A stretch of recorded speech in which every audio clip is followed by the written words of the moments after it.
Hello everyone, welcome to Magnet Brains. मैं हूं अंजलि शर्मा, आपकी आईटी एजुकेटर, जो कि हमारा सब्जेक्ट कोड है 802। हम इसको पढ़ रहे हैं फॉर क्लास 11th। ओके, तो अभी हमने क्या फिनिश किया? अभी हमने यूनिट फर्स्ट फिनिश किया है, जो कि है कंप्यूटर ऑर्गेनाइजेशन। आज से हम शुरू करने जा रहे हैं हमारा unit 2, that is networking and internet. Okay, अब आज हमें क्या पढ़ना है? आज हमें यूनिट का ओवरव्यू देखना है कि इसके अंदर सब चैप्टर्स कौन कौन से हैं। ओके, एंड फिर हम शुरू करेंगे हमारा कंप्यूटर नेटवर्किंग, जिसके 2-3 पार्ट हैं। तो आज हम फर्स्ट पार्ट पे फोकस करेंगे। ओके, चलो।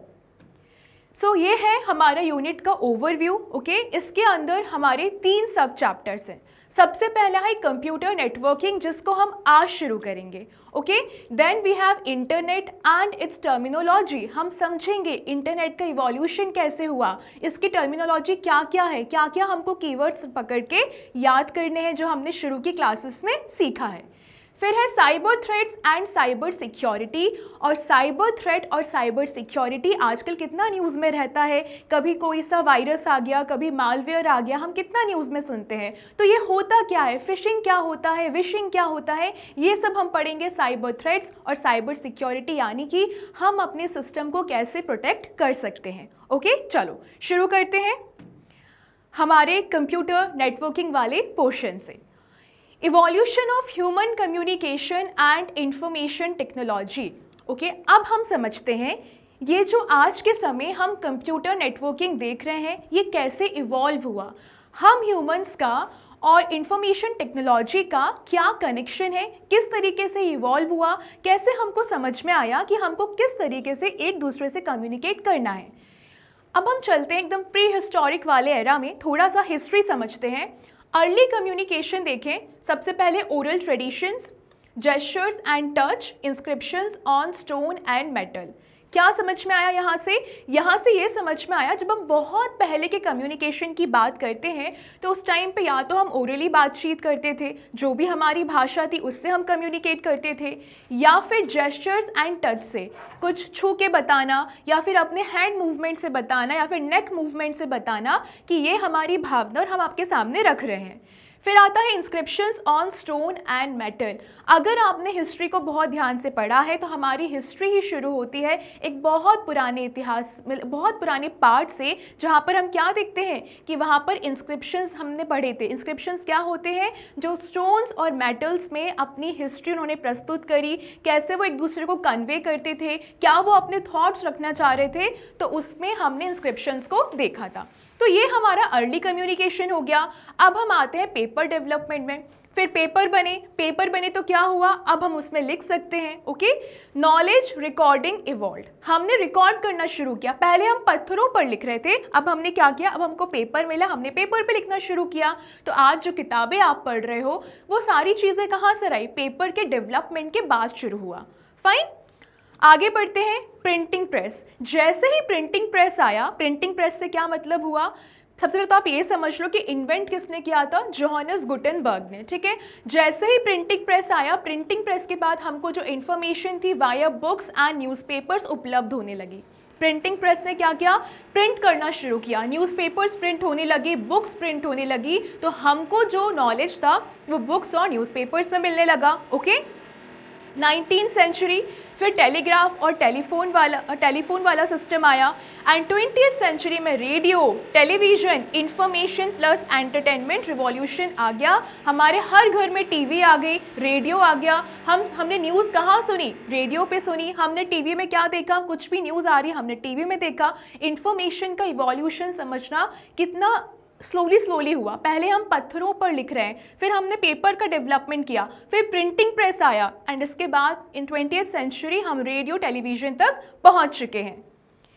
Okay, ARPANET। मैम ये क्या है? सी, ARPANET का डेवलपमेंट 1960s में हुआ था। ओके, अब मैं आपको इसको समझाती हूँ। बेसिकली इसमें क्या था, पहले ना हम इसका फुल फॉर्म देख लेते हैं। A is for advanced, A is for advanced, R is for research, P is for projects, and A is for agency. और जो हमारा ये नेट है, नेट इज पूरा पूरा फॉर नेटवर्क। कब आया ये? 1960s में आया, advanced research projects agency network. किसने बनाया? यूएस के डिफेंस सिस्टम ने बनाया। ओके, किसने बनाया? यूएस के डिफेंस सिस्टम ने बनाया। अब देखो, ये जो सिस्टम था इसको कहा जाता है, इसने इंटरनेट की नींव रखी। ओके, इसने फाउंडेशन रखी, इसको कहा जाता है, इसको सीड कह सकते हैं। ठीक है, पहला बीज बोया गया। किसने? यूएस के डिफेंस डिपार्टमेंट ने बोया। इसमें क्या होता था, इसमें एक टर्म इस्तेमाल करते हैं जो हम आगे भी पढ़ेंगे, packet switching. Ma'am, packet switching का मतलब क्या होता है? पैकेट स्विचिंग का मतलब होता है कि जो आपका डेटा था वो छोटे छोटे पैकेट्स में ट्रांसफर किया जाने लगा। क्या पढ़ा हमने? ARPANET क्या है? It connected computers, led foundation for the internet in 1960s। इसका फुल फॉर्म क्या है? Advanced research projects agency network. US के डिफेंस एडमिनिस्ट्रेशन ने इसको लॉन्च किया एंड पैकेट स्विचिंग का इस्तेमाल किया गया, यानी डेटा को पैकेट्स फॉर्म में ट्रांसफर किया जाने लगा। ओके, अब देखो इसमें एक और फैक्ट है, एडिशनल फैक्ट मैं आपको बता देती हूँ कि इसमें जो सबसे पहला जो मैसेज गया था, सबसे पहला जो मैसेज, इनकी जो इच्छा थी वो भेजने की थी LOGIN। मैम, इसका क्या मतलब है? जो हम सब जानते हैं, लॉगिन। लेकिन सिस्टम क्रैश हो गया। सिस्टम क्रैश हुआ तो ये जो रिजल्ट चाहते थे वो मैसेज तो नहीं गया, मैसेज गया सिर्फ इतना सा। क्या है ये? लो, है ना? तो लॉगिन भेजना चाह रहे थे पर सिस्टम क्रैश हुआ, तो जो पहला जो मैसेज कन्वे हुआ था वो हुआ था लो। फाइन, इतना समझ में आया? ये जो अपने एग्जाम्स होते हैं ना, अपने जो कॉम्पिटिटिव एग्जाम्स होते हैं उसमें पूछ लिया जाता है कि पहला मैसेज क्या था? लो, है ना? तो लो याद रखना है, लॉगिन से याद रखोगे तो आपको याद रहेगा। ओके, फिर इंटरनेट आया ARPANET के बाद 1980s ऑनवर्ड्स। यहाँ से इंफॉर्मेशन एक्सचेंज होना शुरू हुई इंटरनेट पे, और ये कहाँ का इस्तेमाल हुआ? बिजनेस में, एजुकेशन में, एंटरटेनमेंट में और ट्रांसफॉर्मेशन में। ओके, हमने इवोल्यूशन समझ लिया। अब आगे बढ़ते हैं। मॉडर्न इंटरनेट, ये हमारा आज का समय है। ठीक है, अभी तक जो हमने देखा ये प्रीवियस टाइम की हम बात कर रहे हैं, इंटरनेट के बहुत शुरुआती दौर की हम बात कर रहे हैं। अगर अभी की हम बात करें तो मॉडर्न इंटरनेट की हम बात करते हैं। सोशल नेटवर्किंग साइट्स हम सब इस्तेमाल करते हैं। इंस्टेंट मैसेजिंग, आपको कुछ भी मैसेज करना है, आप थोरोली अभी जाके कुछ भी मैसेज कर सकते हो और वो मिल जाएगा सामने वाले को। VoIP कॉल्स, ठीक है, and we have media sharing, media आप शेयर करते हैं। ओके, सो ये उसके एग्जाम्पल्स हैं बेसिकली। फाइन, चलो आगे बढ़ते हैं। ओके, अभी मैंने आपको जितना भी समझाया, अब उसको हम एक टेबल फॉर्म में समझते हैं। क्या हुआ? सी, हम बात कर रहे हैं evolution of networks and internet की। समझा? अभी हमने बहुत छोटे छोटे रूप में उसको देखा। अब एक टेबल फॉर्म में मैंने आपके सामने ये चीज़ प्रस्तुत करी। अब आपको देखना है कि हुआ क्या है। अगर हम 1876 में जाते हैं, 1876 में क्या हुआ? कॉन्सेप्ट ऑफ कम्युनिकेशन आया थ्रू टेलीफोन लाइंस। आप किस तरीके से कम्युनिकेट कर पा रहे थे? टेलीफोन लाइन से। फाइन, की इनोवेटर्स कौन थे? Alexander Graham bell. ओके, ये तो पता है, नोन है। टेक्नोलॉजी क्या हुआ? Birth of telephone communication. Very easy, telephone का बर्थ हुआ तो हमारा कॉन्सेप्ट ऑफ कम्युनिकेशन कैसे हुआ? टेलीफोन लाइन से हुआ। इजी। चलो 1877 में हम जाएंगे, development of public switched telephone network. Public switched telephone network, जहाँ पे हम एक लाइन से कनेक्ट होते थे। ठीक है, तो टेलीफोन लाइंस होती थी, उनसे कनेक्ट होते थे। इसके है बेल्स वर्क एडॉप्टेड कमर्शियली, यानी कि जो अलेक्जेंडर ग्राहम बेल ने इन्वेंशन किया था वो कमर्शियली यानी ग्लोबली लेवल पे भी उसको अडॉप्ट किया जाने लगा।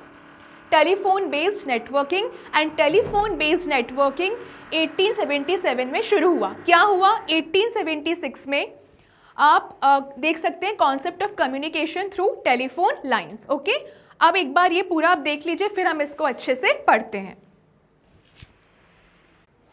ओके, ये देखा आपने पूरा क्या हुआ। 1876 की बात हमने करी। 1876 में टेलीफोन लाइंस का कॉन्सेप्ट आता है अलेक्जेंडर ग्राहम बेल के द्वारा और हमको बर्थ ऑफ टेलीफोन कम्युनिकेशन दिखा। 1877 में हमने क्या देखा कि वही चीज़ बहुत ऊंचे लेवल पे या फिर कमर्शियल लेवल पे सबने अडॉप्ट कर ली। फाइन। अब 1950s की हम बात करते हैं। एक काम करिए, आप इसका स्क्रीनशॉट एक बार अच्छे से ले लीजिए। ओके, ठीक है। क्या हुआ, हमने यहाँ पे क्या देखा, 1876 में हमें ये समझ में आया कि टेलीफोन लाइंस का कॉन्सेप्ट आ चुका था मार्केट में और 1877 में उसको कमर्शियली अडॉप्ट सबने कर लिया था। अब हम चलते हैं 1950s में। Military communication through telephone networks with dedicated connections, circuit switching वाला कॉन्सेप्ट यहाँ पर आया एंड इसको कहाँ शुरू किया गया, यूएस मिलिट्री में। Circuit switching dedicated parts. Circuit switching कुछ नहीं है, सर्किट स्विचिंग आप ये समझ लो कि मिलिट्री इस्तेमाल कर रही है, यानी कि उसमें बहुत सिक्योर्ड नेटवर्क रहेगा।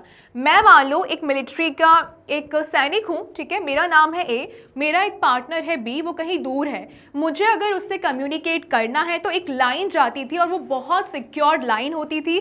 तो अगर मुझे कुछ कम्युनिकेट करना है तो उसके पास वो सिक्योरली पहुंच जाता था। ओके, यानी कि इस रूट में कोई और तीसरा नहीं होता था। मैं जो यहाँ से कम्युनिकेट कर रही हूँ वो उसके पास वहां तक पहुंच रहा है, ए से बी, बी से ए। ये थी सर्किट स्विचिंग वाला कॉन्सेप्ट।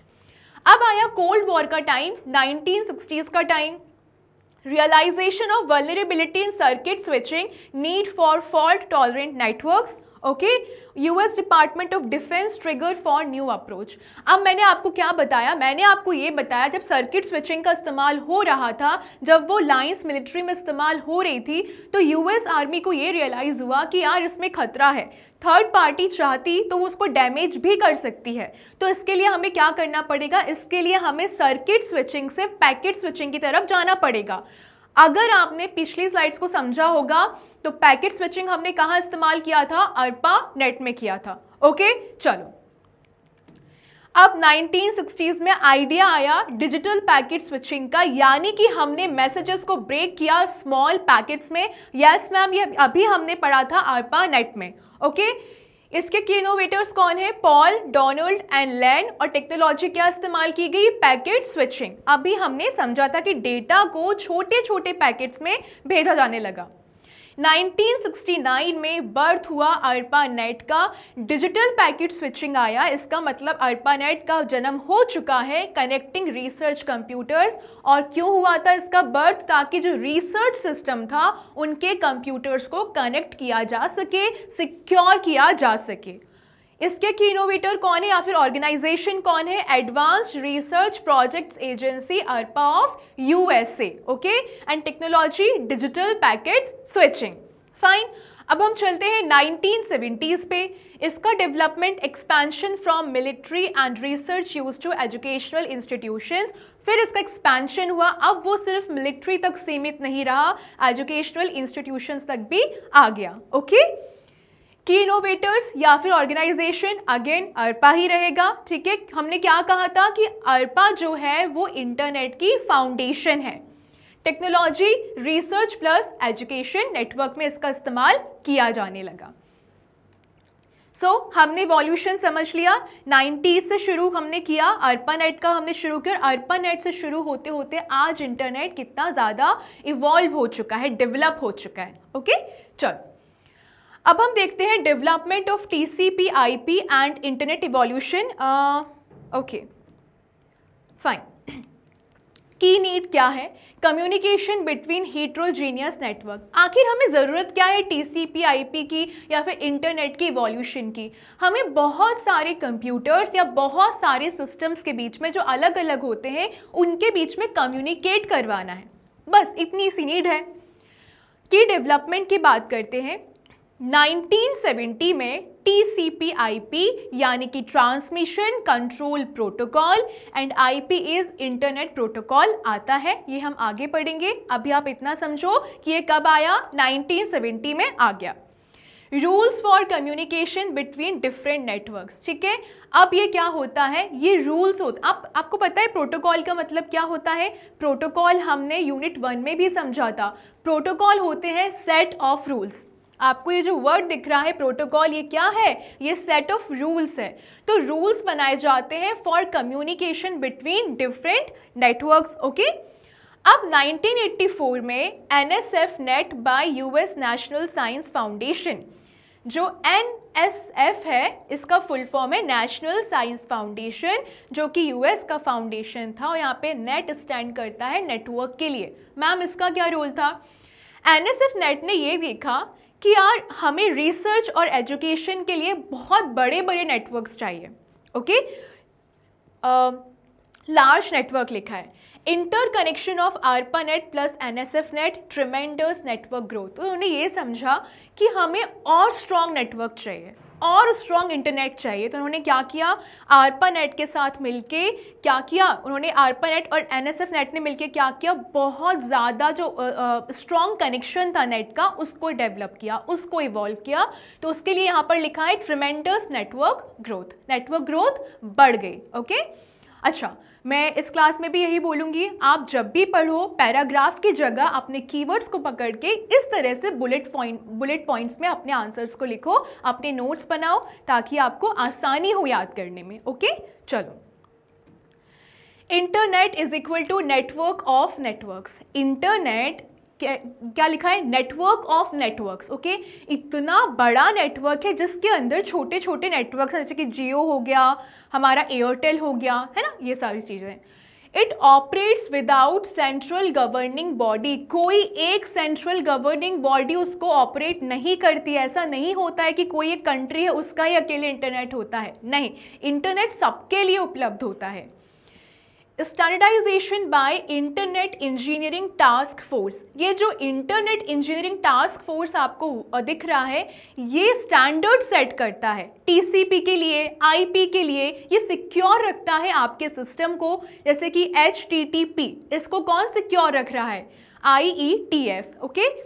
फॉर एग्जाम्पल अगर हम बात करते हैं, हम इसको थोड़ा डार्क कर लेते हैं, आप लोगों को दिखना ज़रूरी है, ओके। चलो फाइन, क्या HTTPS, ओके। तो इसको भी स्टैंडर्डाइज या फिर इसका भी स्टैंडर्ड कौन सेट कर रहा है, IETF कर रहा है। IETF ने स्टैंडर्ड सेट किया, इसका मतलब ये है कि ये सिक्योर हो चुका है, ओके। ये सिक्योर हो गया, यानी कि अब इसमें आप कुछ भी ओपन करते हो, फॉर एग्जाम्पल जो बैंकिंग सिस्टम होता है, ठीक है, उसकी जो वेबसाइट होती है वो किस वजह से सिक्योर है, just because of IETF, okay. चलो, आई कैन मैनेजेस, क्या लिखा हुआ है, आई कैन, ओके। इंटरनेट का कॉर्पोरेशन होता है जो कि असाइन करता है नंबर्स और नेम्स, ओके। जो नंबर्स और नेम्स असाइन करता है वो है आई कैन। क्या क्या असाइन कर रहा है, डोमेन का नेम असाइन करता है, IP एड्रेस असाइन करता है, और यूनिक आइडेंटिफायर्स असाइन करता है।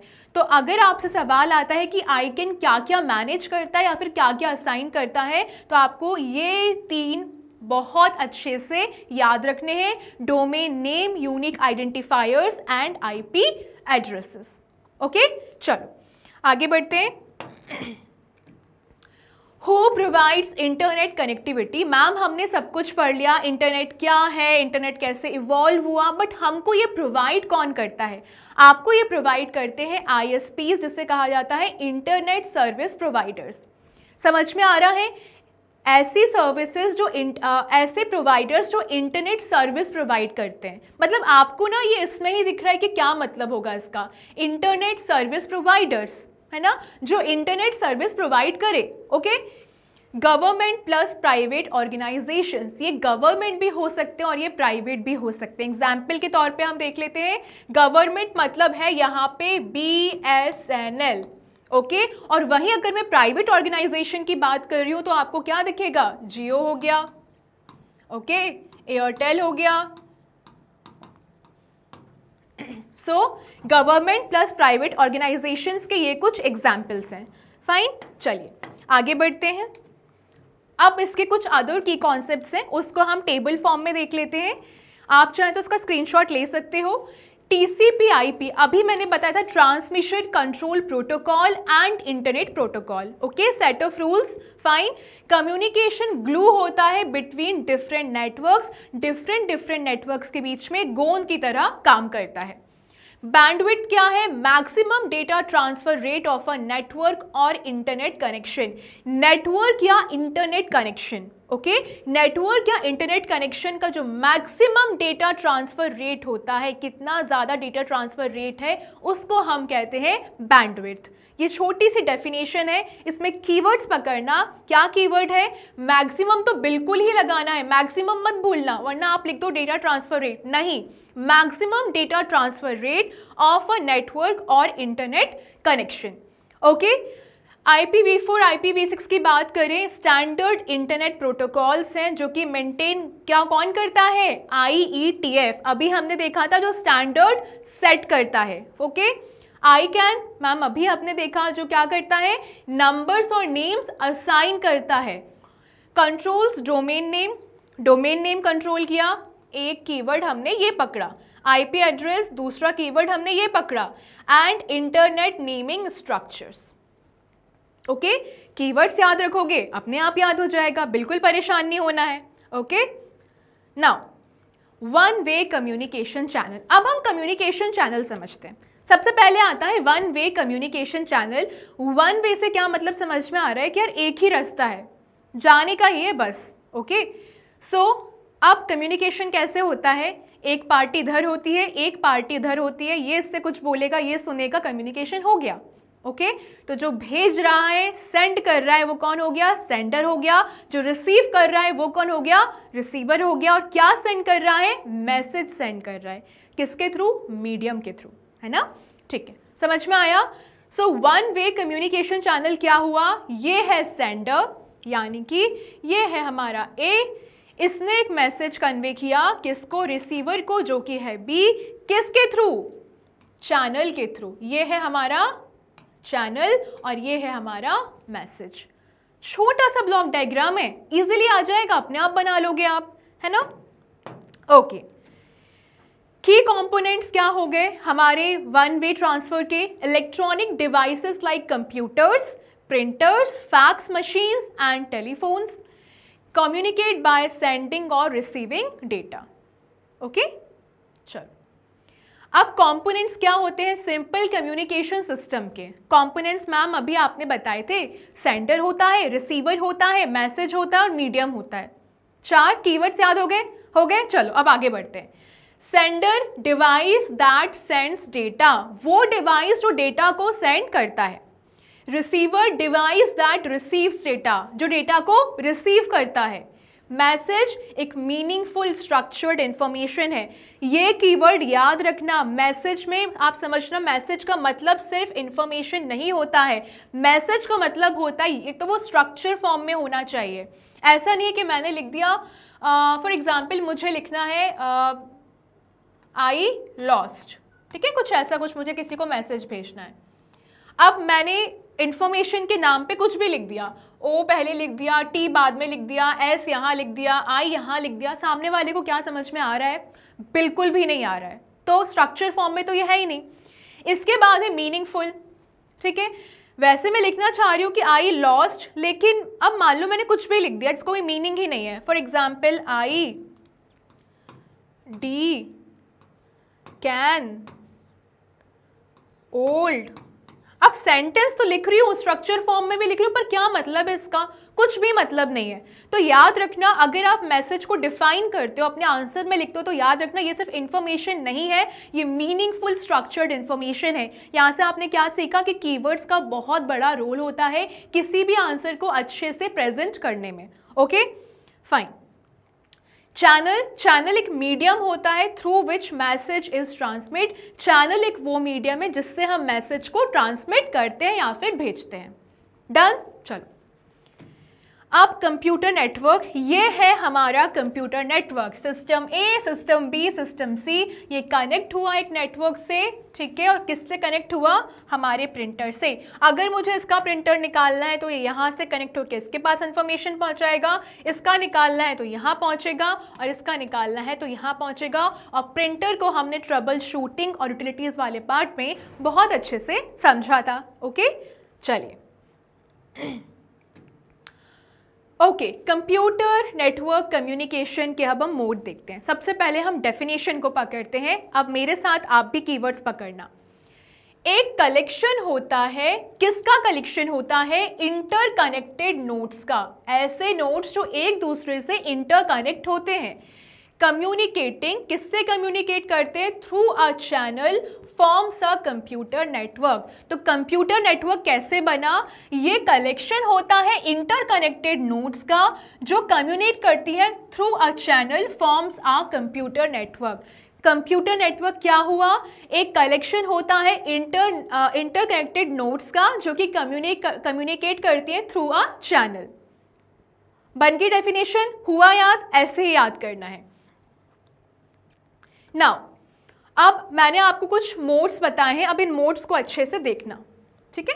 चलो, मोड है, डायरेक्शन है, डिस्क्रिप्शन है, एग्जाम्पल है। अच्छा, एक बार ना इसका स्क्रीनशॉट ले लो आप लोग, ठीक है। ये आपको याद होना चाहिए इस तरीके। अच्छा, आप इस तरीके से अगर याद करोगे तो आपको लिखने में भी आसानी पड़ेगी और याद करने में या फिर समझने में भी आसानी पड़ेगी।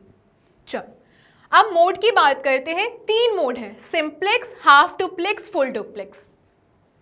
अब डायरेक्शन देखो, सिंप्लेक्स की 1 वे है, यानी कि यूनी डायरेक्शनल है, एक ही तरफ जा रहा है।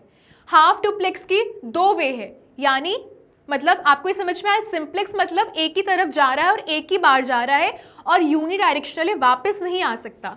लेकिन 2 वे है, लेकिन एक ही बार का है, तब वो हाफ डुप्लेक्स हो जाता है। और फुल डुप्लेक्स का क्या मतलब है कि दोनों तरफ साइमल्टेनियसली आपका डेटा ट्रांसफर हो सकता है। Simplex, half duplex, full duplex. Okay, अब हम डिस्क्रिप्शन देख लेते हैं। सिंप्लेक्स का जो डेटा रहता है वो सिर्फ एक ही डायरेक्शन में ट्रैवल करेगा, ये इधर चला। Data transmission in both direction, half duplex कहता है कि हाँ ठीक है, मैं डेटा ट्रांसमिशन बोथ डायरेक्शन में कर दूंगा, लेकिन 1 नोड एट अ टाइम। यानी कि अगर एक बार डेटा यहाँ जा रहा है तो वो उधर नहीं जाएगा। अगर आपको दूसरी बार पहुँचाना तो पहले इसको हटाना पड़ेगा एंड उसके बाद ये दूसरी बार अगले स्टेप में जाएगा। ये कहता है फुल डुप्लेक्स कि both nodes can send and receive data at the same time. यानी कि तुम चाह रहे हो कि एक डेटा मैं यहाँ से भेजूँ, दूसरा चाह रहा है मैं यहाँ से भेजूँ, तो ठीक है आप भेज दो, दोनों एक साथ हो जाएगा। अब इसके एग्जाम्पल्स देख लेते हैं अपन। सिंप्लेक्स के लिए है TV broadcasting, fibre optic data streams. Half duplex का क्या है? Walkie talkie, low bandwidth file transfer. Full duplex के लिए क्या है? Telephone, video conferencing. फाइन, आया समझ? स्क्रीनशॉट लेना है तो ले लीजिए और इसको इसी तरीके से याद करेंगे तो बहुत आसानी होगी। फाइन, अब ये मैंने आपके लिए एक विजुअल डायग्राम बनाया है। कैसे? मैम सिंप्लेक्स का मतलब क्या था? सेंडर रिसीवर, यानी कि इसने बोला एक बार में एक तरफ से ही जाएगा मैसेज। हाफ डुप्लेक्स ने ये बोला कि दोनों तरफ जाएगा लेकिन एक साथ नहीं जाएगा, 1 वे एट अ टाइम जाएगा। फुल डुप्लेक्स ने क्या कहा कि चला जाएगा, लेकिन आप ये मत समझना कि एक बार में एक ही जगह जाएगा, नहीं, आप एक साथ भेज सकते हो, साइमल्टेनियस ट्रांसफर हो सकता है। इजी। तो आप चाहो तो ऐसा विजुअल डायग्राम भी बना सकते हो, है ना। इसको ऐसे भी इसको ऐसे भी नोट कर सकते हो। ऐसे जब आप कोई भी आंसर प्रस्तुत करते हो तो कम वर्ड्स में आपका समय भी बचता है और आपको याद भी रह जाता है ना, और नंबर भी बहुत अच्छे मिलते हैं। Okay, computer networks, resource sharing and communication. अभी हमने देखा था full duplex mode, full duplex communication देखा था। अब हम समझते हैं कि यहाँ पर क्या हो रहा है। NIC, network interface card. Network interface card को हम इथरनेट कार्ड भी बोलते हैं, जो हमारे डिवाइस को किससे कनेक्ट कर रहा है? LAN से कर रहा है या फिर वाईफाई से कनेक्ट कर रहा है। Fine, NIC network interface card in systems supports full duplex enabling simultaneous send and receive। तो जो नेटवर्क इंटरफेस कार्ड होता है सिस्टम में वो क्या सपोर्ट करता है?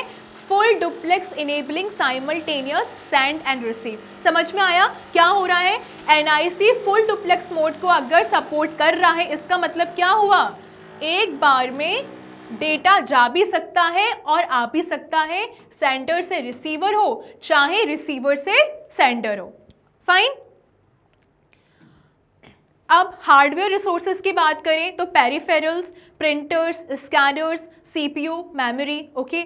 सॉफ्टवेयर रिसोर्सेज की बात करें, सिस्टम और एप्लीकेशन सॉफ्टवेयर हो सकते हैं, फाइल्स हो सकती हैं, आप टेक्स्ट भेज सकते हो, आप ऑडियो भेज सकते हो, आप वीडियो भेज सकते हो। Example, all systems in a network can use a shared printer. Fine. चलो अब हम कम्युनिकेशन समझते हैं। Networks enable smooth exchange of data between all connected nodes. क्या हुआ? कम्युनिकेशन का मतलब नेटवर्क क्या कर रहा है? इनेबल करता है एक्सचेंज, स्मूथ एक्सचेंज, है ना? आसान, एकदम आराम से एक्सचेंज कर सकते हो of data between all connected nodes. जितने भी कनेक्टेड नोड्स हैं आप उनके बीच में डेटा को बहुत स्मूथली एक्सचेंज कर सकते हो। Any device can send data to others in the network। कोई भी डिवाइस नेटवर्क में डेटा भेज सकता है। Fine. Requires devices like modem, router, switches, bridges. Ma'am ये क्या नए टर्म्स आ गए? ये कोई नए टर्म्स नहीं है, हम नेटवर्क डिवाइसेस में इनको पढ़ेंगे। अगर हमको कम्युनिकेट कराना है, डेटा को भेजना है, तो इन डिवाइसेस का इस्तेमाल किया जाता है। राउटर का इस्तेमाल किया जाता है, स्विचेस का इस्तेमाल किया जाता है और ब्रिजेस का इस्तेमाल किया जाता है। आगे बढ़ते हैं। अब नेटवर्क को आप डिफर कैसे कर सकते हो? फॉर एग्जाम्पल, क्राइटेरिया है और ये एग्जाम्पल्स हैं। आप ट्रांसमिशन मीडिया के बेसिस पे इसको डिफर कर सकते हो। कैसे? एग्जाम्पल, कॉपर केबल हो गई या फिर ऑप्टिकल फाइबर हो गया। नोड अरेंजमेंट की बात करें, ये हम आगे पढ़ेंगे कि बस टोपोलॉजी होती है, स्टार टोपोलॉजी होती है, रिंग टोपोलॉजी होती है, जहाँ पर अगर आपको याद हो, इसे एक यहाँ पर सिस्टम है, एक यहाँ पर सिस्टम है, एक यहाँ पर सिस्टम है, आपने ऐसा बनाया, कनेक्ट किया नोड से, तो ये हमारा रिंग टोपोलॉजी हो गया, है ना? अगर आपको याद है, आगे भी पढ़ेंगे। ज्योग्राफिकल स्पैन की बात करें, ज्योग्राफिकल स्पैन मतलब एरिया के हिसाब से हम कैसे करते हैं? Local area network, MAN metropolitan area network and वैन वाइड एरिया नेटवर्क। पर्पस की बात करते हैं तो रिसर्च के लिए इस्तेमाल करते हैं, बिजनेस के लिए इस्तेमाल करते हैं और एजुकेशन के लिए इस्तेमाल करते हैं। ओके, चलिए इतना समझ में आया। इसको अगर नोट डाउन करना है तो कर लीजिए। Transmission media, copper cables and optical fibre, nodal arrangement के बीच में बस, स्टार, रिंग टोपोलॉजी हो गया। ज्योग्राफिकल स्पैन को देखें, लैंड, मैन, वैन हो गया। एंड पर्पस के तौर पे देखें, रिसर्च, बिजनेस एंड एजुकेशन हो गया। मैम ट्रांसमिशन मीडियम क्या है? पहले हम ट्रांसमिशन मीडियम की डेफिनेशन समझ लेते हैं। ट्रांसमिशन मीडियम एक चैनल होता है ट्रांसमिट, आपको समझ में आ रहा है ट्रांसमिशन का मतलब क्या है? जो ट्रांसमिट करने वाला मीडियम, भेजने वाला मीडियम। ओके, सो चैनल होता है जो कि कैरी करता है डेटा सिग्नल्स को बिटवीन नोड्स। नोड्स के बीच में एक ऐसा चैनल जो कि डेटा सिग्नल्स को कैरी करते हुए चलता है, उसे हम कहते हैं ट्रांसमिशन मीडियम। अब बैंडविड्थ क्या होती है? अभी हमने पढ़ा था बैंडविड्थ को हम कैसे डिफाइन करेंगे? The medium's data carrying capacity. आपकी डेटा कैरी करने की कैपेसिटी कितनी है, that is our bandwidth. Fine, keywords पकड़ के आप याद करोगे, बहुत इजीली डेफिनेशन बन जाएगी एज यूजुअल। अब कॉमन इंटरनेट एक्सेस मेथड्स क्या होती हैं, कैसे कैसे मिलता है? Dial up via telephone circuits, broadband coaxial cable copper wires होते हैं, फाइबर ऑप्टिक्स, वाईफाई जो आजकल सबसे ज़्यादा इस्तेमाल होता है, satellite and cellular technology, 3G हो या 4G हो। Fine, okay. अब हम समझते हैं ट्रांसमिशन मीडियम को थोड़ा और डीप में। कम्युनिकेशन मीडियम को दो पार्ट में डिवाइड किया है। मैं थोड़ा पीछे हटा के आप लोगों को दिखे, ठीक है? मैं थोड़ा अलग से हट के समझा रही हूँ आपको। ये है गाइडेड वायर्ड और ये है अनगाइडेड वायर्ड। फाइन, तो पहले हम गाइडेड वायर्ड को समझ लेते हैं। ये वायर्ड होता है, इसमें ट्विस्टेड पेयर केबल का इस्तेमाल किया जाता है, कोएक्सियल केबल का इस्तेमाल करते हैं और ऑप्टिकल फाइबर केबल का इस्तेमाल करते हैं। ठीक है, तो ये हमारा ट्रांसमिशन मीडियम का एक पार्ट हो गया, दैट इज वायर्ड वन। अब हम चलते हैं वायरलेस की तरफ। वायरलेस की बात की जाए तो ये अनगाइडेड है। यहाँ पर आपको कोई भी एक फिजिकल मटेरियल नहीं चाहिए, ये ऐसे ही ट्रैवल करेगा। कैसे? रेडियो वेव्स के फॉर्म में या फिर माइक्रोवेव्स के फॉर्म में और या फिर इंफ्रारेड वेव्स के फॉर्म में। ये दो पार्ट हैं, ये आपको अच्छे से समझते हैं। क्या दो पार्ट है? एक वायर्ड होता है और एक वायरलेस होता है, और मीडियम दो तरीके के होते हैं। फाइन, चलिए आगे बढ़ते हैं। Types of transmission medium. Ma'am अभी हमने देखा गाइडेड मीडियम होता है और अनगाइडेड मीडियम होता है। फाइन, अब इसका डिस्क्रिप्शन समझते हैं। गाइडेड मीडियम, यस मैम, अभी हमने समझा था फिजिकल कंडक्टर्स का इस्तेमाल करता है। सिग्नल कैसे ट्रैवल करते हैं? या तो वोल्टेज रहेगा या करंट रहेगा या लाइट रहेगी। एग्जाम्पल के तौर पे ट्विस्टेड पेयर, कोएक्सियल केबल या फिर ऑप्टिकल फाइबर। अनगाइडेड की बात करें यानी कि वायरलेस मीडियम की अगर हम बात करते हैं तो ये इलेक्ट्रोमैग्नेटिक वेव्स के रूप में इस्तेमाल होता है और यहाँ पे कोई भी फिजिकल कंडक्टर नहीं चाहिए। वेव्स हैं, वेव्स को नहीं चाहिए। Okay, microwave, radio waves and infrared, ये हमारा टाइप्स ऑफ ट्रांसमिशन मीडियम हो गया। फाइन, कैटेगरी कैसे डिफाइन करी हमने? गाइडेड जिसको फिजिकल कंडक्टर चाहिए, अनगाइडेड जिसको कुछ भी नहीं चाहिए। ओके, सो हमारा पहला पार्ट यहाँ पर खत्म होता है। हमने ट्रांसमिशन गाइड तक फिनिश कर लिया है। अगले सेशन में हम पढ़ेंगे डिवाइसेस। मैम रिपीटर क्या होता है, गेटवे क्या होता है, स्विचेस क्या होते हैं। ठीक है, और आप इसको एक बार रिवाइज करिए अच्छे से, फिर हम अगली क्लास में और अच्छे से इसको पढ़ेंगे, आगे के सब्जेक्ट्स पढ़ेंगे, आगे के जो भी टॉपिक्स रहेंगे उनको बहुत अच्छे से हम क्वेश्चन आंसर फॉर्म में भी सॉल्व करेंगे। सो मैग्नेट ब्रेन्स प्रोवाइड करता है आपको high quality education which you can watch 100% free on YouTube for the given boards, kindergarten से क्लास 12 तक। अगर आपको ई नोट्स और ई बुक्स चाहिए, डिस्क्रिप्शन में आपको लिंक दी गई है, वहाँ से जाके आप परचेज कर सकते हैं। लाइक करिए, शेयर करिए, सब्सक्राइब करिए, पढ़ते रहिए, आगे बढ़ते रहिए। Thank you so much.